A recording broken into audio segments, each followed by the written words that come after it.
Hello guys, welcome to my S Y education formation channel में स्वागत है guys. तो गाइज आज हम प्रेजेंट है लेकर के शिक्षा शास्त्र पेपर सेकेंड से एमसीक्यूज 30 प्रश्न लेकर के प्रेजेंट है शैक्षिक प्रबंधन एवं प्रशासन से रिलेटेड यूजीसी नेट का। तो चलते हैं अपने टॉपिक की तरफ, देखते हैं कि पहला क्वेश्चन हमारा क्या है।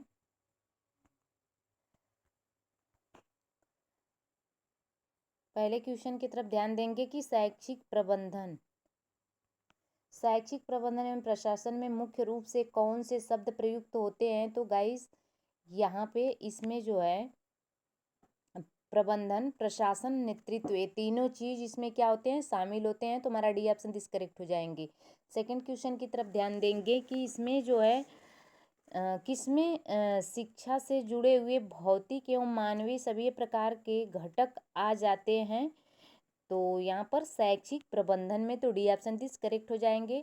तीसरे क्वेश्चन की तरफ ध्यान देंगे कि शैक्षिक प्रबंधन में किसकी प्रक्रियाओं को महत्वपूर्ण माना गया है। तो योजना, प्लानिंग जो होती है, निर्देशन और समन्वय, यहाँ पे डी ऑप्शन दिस करेक्ट हो जाएंगे कि तीनों ऑप्शन दिस करेक्ट है। ठीक है, चौथे क्वेश्चन की तरफ देखेंगे, निम्नलिखित में से शैक्षिक प्रबंधन की सिद्धांत कौन है। तो यहाँ पे कार्य का विभाजन करना, अधिकार तथा उत्तरदायित्व और नियोजन करना। तो डी ऑप्शन दिस करेक्ट हो जाएंगे कि सारे इसके पार्ट ही है शैक्षिक प्रबंधन के। शैक्षिक प्रबंधन के सिद्धांत में किस सिद्धांत को विशिष्टीकरण का जो है सिद्धांत या श्रम विभाजन के नाम से जाना जाता है। तो यहाँ पे कार्य के विभाजन को। ठीक है, अब देखते हैं सिक्स क्वेश्चन की तरफ ध्यान देंगे कि शैक्षिक प्रबंधन के किस सिद्धांत में यह बताया गया है कि प्रबंधक जो होता है को जो है अपने कार्य करने वाले सभी कर्मचारियों के साथ समानता एवं निष्पक्षता से व्यवहार करना चाहिए। तो यहाँ पर समानता के व्यवहार के सिद्धांत में गाइस, तो ये ऑप्शन दिस करेक्ट हो जाएंगे। सेवन का, निम्नलिखित में से शैक्षिक प्रबंधन के कार्य कौन से सही है। तो यहाँ पर संगठन, ऑर्गेनाइजेशन होनी चाहिए, नियुक्ति करना, नवाचार, यहाँ पे डी ऑप्शन दिस करेक्ट हो जाएंगे। 8 क्वेश्चन पे ध्यान देंगे कि यहाँ पर प्रत्येक संस्थान की स्थापना के पीछे कुछ उद्देश्य निर्धारित होते हैं। पूर्व निर्धारित उद्देश्यों की जो है प्राप्ति एवं नियोजन के सफल क्रियान्वयन हेतु किसकी आवश्यकता होती है। तो संगठन की आवश्यकता होती है। A B option this correct हो जाएंगे। संस्था की प्रगति, उसमें कार्य करने की कर्मचारियों की योग्यता, अनुभव एवं उनके कार्य कौशल निर्भर करता है। यह कार्य किस शैक्षिक प्रबंधन पे कार्य के अंतर्गत आता है। तो नियुक्ति, मतलब किसी का भी नियुक्ति जैसे सेलेक्ट करेंगे तो उसकी योग्यता एवं अनुभव को देख करके ही करेंगे। ठीक है, आ जाते हैं क्वेश्चन नंबर 10 के प्रति। यहाँ पे शैक्षिक प्रबंधन के किस कार्य के अंतर्गत किसी भी संस्थान अथवा उपक्रम के विभिन्न कार्यों के बीच एकता स्थापित करना तथा विभिन्न प्रयासों के बीच नियमित व्यवस्था बनाए रखना। तो समन्वय। ठीक है, सी ऑप्शन दिस करेक्ट हो जाएंगे। 11 क्वेश्चन, शैक्षिक प्रबंधन के किस कार्य के अंतर्गत जो है प्रबंधक जो है विकास के लिए अपने उपक्रम के अंतर्गत नवीन ढंग से जो है उत्पादन का प्रायोगिक प्रयास करता है, जिसमें जो है कम लागत में अधिक मात्रात्मक या गुणात्मक वस्तु या उत्पादन हो सकते हैं। तो नवाचार के अंतर्गत गाइस। 13वां क्वेश्चन के तरफ ध्यान देंगे गाइस कि यहाँ पर निम्नलिखित में से कौन से जो है शैक्षिक प्रबंधन के महत्व है। तो डी ऑप्शन दिस करेक्ट हो जाएंगे, क्योंकि इसमें शिक्षा के निर्धारित उद्देश्यों की प्राप्ति में सहायक, शैक्षिक समस्याओं का जो है समाधान करने में सहायक, विभिन्न कारकों में जो है समन्वय में सहायक। और 13 क्वेश्चन, प्रबंधन के माध्यम से ही अभी स्थिति साधनों को अभी व्यवस्थित किया जा सकता है, कमजोर कड़ियों को मजबूत बनाया जा सकता है तथा जो है यहाँ पर शैक्षिक एवं विधियों के माध्यम से उद्देश्यों की पूरा भी किया जा सकता है। और इन सभी कारणों को शैक्षिक प्रबंधन में क्यों बढ़ाया जाता है। तो यहाँ पे महत्व है, इसलिए उसे बढ़ाया जाता है। शिक्षा के निर्धारित उद्देश्यों की प्राप्ति किस कार्य द्वारा प्राप्त किए जा सकते हैं। तो कुशल प्रबंधन के द्वारा। स्किल क्या होना चाहिए, मैनेजमेंट स्किल की होना चाहिए, कुशल। ठीक है, शैक्षिक प्रबंधन एवं मानवीय क्रिया है और किसी न किसी रूप में प्रबंधन के सभी क्रियाएं मानव व्यवहार से ही संबंधित होती है और कुशल प्रबंधन निर्धारित लक्ष्यों की प्राप्ति के लिए किसका चयन करता है? तो यहाँ पे सी ऑप्शन इज करेक्ट, योग्य व्यक्ति का चयन करता है। 16 की प्रति देखेंगे कि शिक्षा के क्षेत्र में अव्यवस्था एवं अव्यय को रोकने हेतु शैक्षिक क्रियाओं में किसका होना आवश्यक बताया गया है? तो समन्वय का होना आवश्यक बताया गया है। इसके अंतर्गत 17 क्वेश्चन की तरफ देखेंगे कि इसके अंतर्गत एक ऐसे शैक्षिक व्यवस्था का प्रबंध करना है इसके बीच वातावरण एवं सीखने की कला समाहित होती है, क्या कहलाता है? तो यहाँ पे संस्थानिक निर्माण कहलाता है। अब विद्यालय एवं सामाजिक तथा मनोवैज्ञानिक प्रणाली है तथा प्रणाली के शिक्षा के प्रधानाध्यापक के मध्य क्या होना चाहिए? तो यहाँ पर परस्पर व्यवहार होना चाहिए। ये ऑप्शन इस करेक्ट हो जाएंगे। सिद्धांत जो है शिक्षाविद रेनेटो टागयूरी ने जो है विद्यालय में उचित संस्थान निर्माण को कितने आयामों में बताया गया था?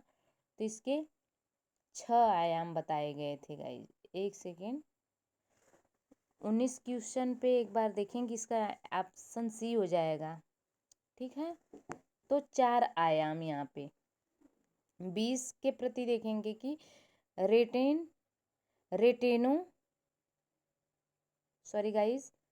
रेनेटो टागियूरी द्वारा प्रतिपादित संस्थान निर्मित जो है आयाम उसके कौन से हैं? तो यहाँ पे इसके ऑप्शन सभी हो जाएंगे, पारिस्थितिक वातावरण, सामाजिकता, सांस्कृतिक। तो डी ऑप्शन इस करेक्ट हो जाएंगे। मानव का आकार, आयु, रूप एवं सुविधाएं इत्यादि किस संस्थान के निर्माण में विधि आयाम के अंतर्गत आती है? तो पारिस्थितिकी के अंतर्गत आती है। तो अपने अगले क्वेश्चन की तरफ देखेंगे। हमारा अगला क्वेश्चन है गाइस 22 का कि संस्थान निर्माण के किस आयाम के अंतर्गत संस्था के व्यक्तियों के जो है मूल्य, विश्वास, मानदंड, सोचने की पद्धति इत्यादि है? तो संस्कृति के अंतर्गत, संस्कृति जो होती है। 23 प्रबंधन उपलब्ध जो है संसाधनों का दक्षतापूर्वक एवं प्रभावपूर्ण तरीके से उपयोग करते हुए लोगों के कार्यों में समन्वय करना ताकि लक्ष्यों की प्राप्ति सुनिश्चित की जा सके। और यह किसके संदर्भ में कहा गया है? तो यह व्यवसाय एवं संगठन के संबंध में कहा गया है। 24 किसके द्वारा जो है प्रतिपादित पोस्टर्ड कार्ड विभिन्न संस्थाओं के प्रबंधन एवं प्रशासन में एक व्यापक रूप से लोकप्रिय है तथा सबसे अधिक अवधारणा के रूप में संदर्भित किया गया है? तो लूथर गुलिक के द्वारा। तो बी ऑप्शन इस करेक्ट हो जाएंगे। लूथर गुलिक द्वारा निर्धारित निम्न में से पोस्टर्ड कार्ड के सिद्धांत कौन से हैं? तो यहाँ पर सभी हैं। योजना है, संगठन निर्माण, स्टाफिंग है। ठीक है, अब यही क्वेश्चन बन रहा है 26 का कि पोस्ट कार्ड के अंतर्गत कौन सी क्रिया किस दिशा में कार्य करती है, जिसमें पूर्व निर्धारित परिणाम के लिए जो है प्रयास करने के लिए संगठन के सभी प्रयासों तथा सभी जनशक्ति को निश्चित एवं समय के लिए निर्देश किया जाता है? तो योजना एवं आयोजन के अंतर्गत ऐसी प्रक्रिया जिसमें प्रबंधकीय विशेषज्ञता के लिए योजना प्रक्रिया के तहत निर्धारित लक्ष्यों को प्राप्त करने में सहायता करने की व्यवस्था करने की सलाह दी गई है, ये क्या कहलाता है? तो संगठन निर्माण। नेक्स्ट है किस सिद्धांत तथा प्रक्रिया में किसी भी संगठन के लिए मानव संसाधन के महत्व को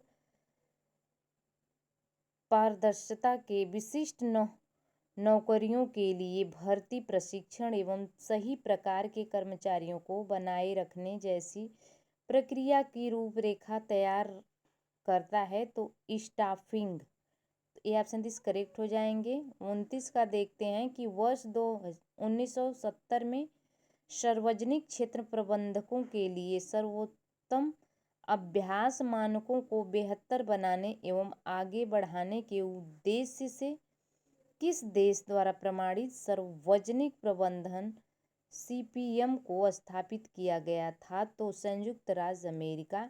सी ऑप्शन 30 करेक्ट हो जाएंगे। 30 प्रश्न है हमारा और यही लास्ट है कि कौन सा व्यापक प्रबंधन विकास कार्यक्रम है जो चयनित दक्षताओं के जो आधार पे किया गया है? तो सीपीएम के द्वारा। तो गाइस ये 30 क्वेश्चन हमारा रहा। इसके आगे 30 के आगे हम कल लेकर के प्रेजेंट होते हैं। Thanks for watching. God bless you.